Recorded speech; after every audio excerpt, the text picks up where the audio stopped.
Yes, Molly, how are you? I'm fine, ma'am. Jion.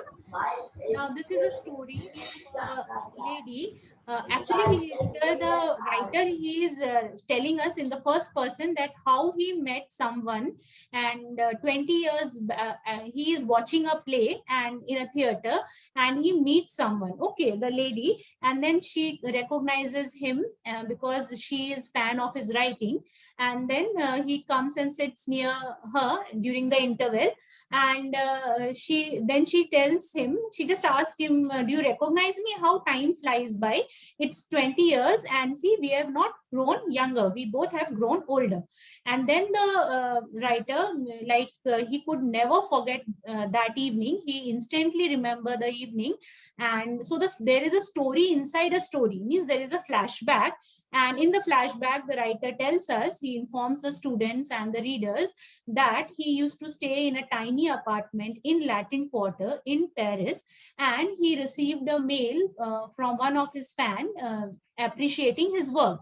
And then she also informed him that she is visiting Paris and would like to meet him for a luncheon. Now, what is a luncheon? Luncheon is a formal lunch. Okay, celebrated for means people have luncheon to discuss some things or some official purpose. But here she is asking him to call her for a luncheon at the Fiots restaurant, okay, which is a very fine dining restaurant. Okay, and the writer informs us that it is visited by the French senators. So it was beyond his means, because that time he was not he didn't earn much. So he calculated that if they had a modest luncheon, he will be able to manage it. And he informs us that he has 80 francs, and he thinks that if they have a modest luncheon, things will be balanced, it will be all right.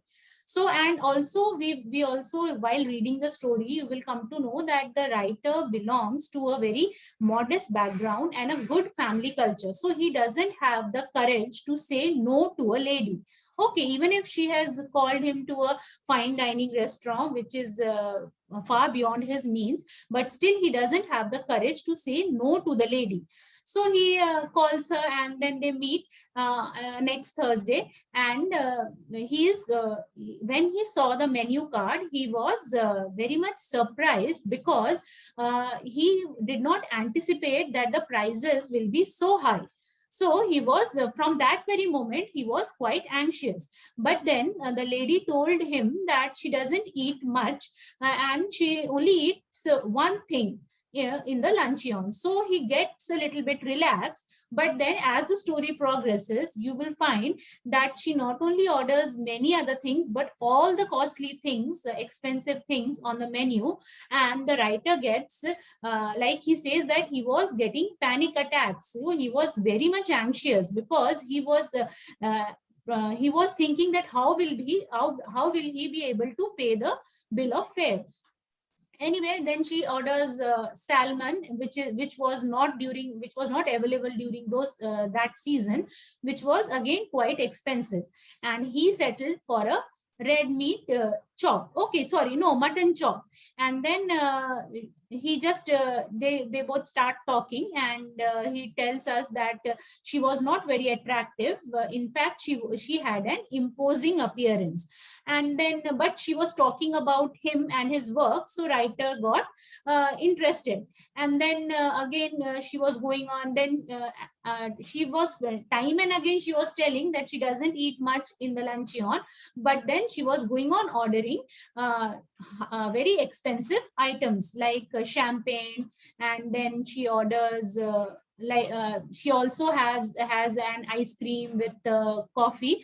And then by all this time, the writer's heart is sinking. Why? Because he's only thinking about the bill, and he is really very much tense. And then at last the waiter brings fresh peaches, which she says that she will not have those, she will have those peaches because she did not have much in her luncheon. And this again surprises the writer, but still because he is from a very modest background and he has a good, he is from a good culture, he doesn't say anything. But then he even imagines that if by chance he is not able to pay the bill, he will act as if he is pickpocket, and he will try to do all those things. But thankfully all these things doesn't happen. But the bill that arrives, he is left with only 3 francs as balance. Okay, and which makes him think that he will be without money the entire month. And that is why he gave a very meager tip to the waiter. And then when they went out of the restaurant, she just immediately caught the cab and went off. But now the again in the last, just in the last line, the writer tells us that uh, 20 years have passed since this incident has happened, and he is very thankful to God because he had had his revenge. Why? Because now today, after 20 years, she is weighing, like she has become very fat, she has gained tons and tons of weight, but he is just like that. So that's how he tells. We can also say that karma returns, and she was very selfish during the entire luncheon, so she had to pay by she by gaining weight, and he was as it is. So there only the story ends, and we come to know that the writer is happy at the last. Okay, so is it clear, Molly? Yes, ma'am. Any questions? No, ma'am. Okay. And